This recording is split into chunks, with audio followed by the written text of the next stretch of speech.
प्रधानमंत्री नरेंद्र मोदी के दूसरे काल का पहला साल आज शनिवार को पूरा हो रहा है। इस खास अवसर पर पीएम मोदी ने देश की जनता के नाम एक पत्र लिखा, जिसमें उन्होंने कहा कि यदि स्थिति सामान्य होती तो मुझे आपके बीच आकर आपके दर्शन का सौभाग्य मिलता, लेकिन कोरोना की वजह से जो परिस्थितियां बनी हैं उनमें इस पत्र के द्वारा आपका आशीर्वाद लेने आया हूँ। पीएम ने अपने पत्र में पहले कार्यकाल का जिक्र किया, इसके बाद दूसरे कार्यकाल के पहले साल की उपलब्धियों को गिनाया। प्रधानमंत्री मोदी ने जनता के नाम पत्र के जरिए लोगों से संवाद किया है। आइए नजर डालते हैं कि पत्र में लिखे 13 खास बातों पर। आज से एक साल पहले भारतीय लोकतंत्र के इतिहास में एक नया स्वर्णिम अध्याय जुड़ा। देश में दशकों के बाद पूर्ण बहुमत की किसी सरकार को लगातार दूसरी बार जनता ने जिम्मेदारी सौंपी थी। इस अध्याय को रचने में आपकी बहुत बड़ी भूमिका रही है। ऐसे में आज का ये दिन मेरे लिए अवसर है आपको नमन करने का।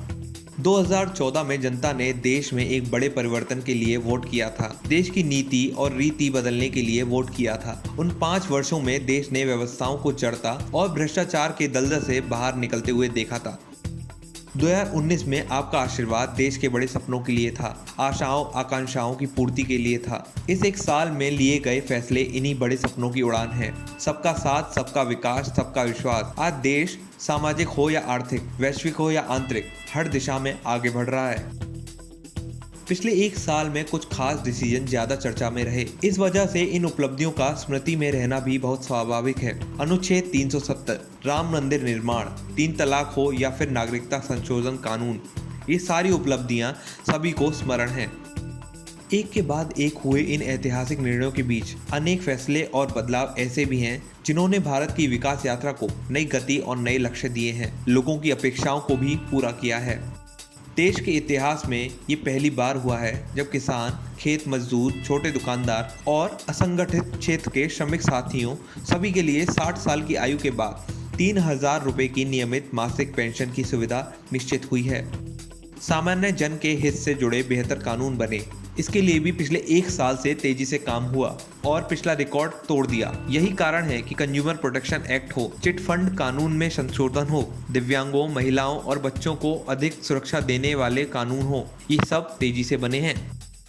हम तेज गति से आगे बढ़ रहे थे, लेकिन कोरोना महामारी ने भारत को भी घेर लिया। कई लोगों ने आशंका जताई थी जब कोरोना भारत पर हमला करेगा तो हम पूरी दुनिया के लिए संकट बन जाएंगे, लेकिन आज आपने भारत को देखने का नजरिया बदल दिया है।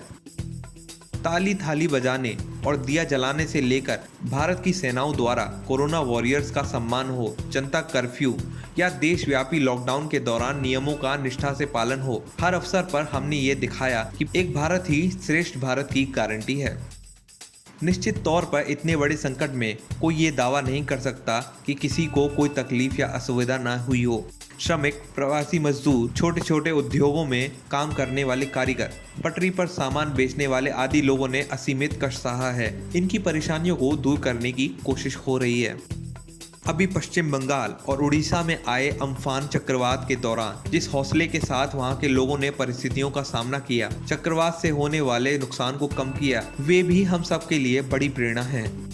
आज ये चर्चा बहुत व्यापक है कि भारत समेत तमाम देशों की अर्थव्यवस्थाएं कैसे उभरेंगी, लेकिन दूसरी ओर ये विश्वास भी है जैसे भारत ने अपनी एकजुटता से कोरोना के खिलाफ लड़ाई में पूरी दुनिया को अचंभित किया है, वैसे ही आर्थिक क्षेत्र में भी नई मिसालें कायम करेंगे। 130 करोड़ भारतीय अपने सामर्थ्य से आर्थिक क्षेत्र में भी विश्व को चकित ही नहीं बल्कि प्रेरित भी कर सकते हैं।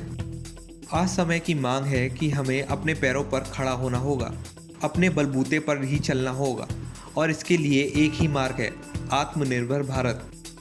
हाल में आत्मनिर्भर भारत अभियान के लिए दिया गया 20 लाख करोड़ का पैकेज इसी दिशा में उठाया गया कदम है। भारत आयात पर अपनी निर्भरता कम करेगा और आत्मनिर्भरता की ओर बढ़ेगा। देखते रहिए ब्लूम न्यूज़।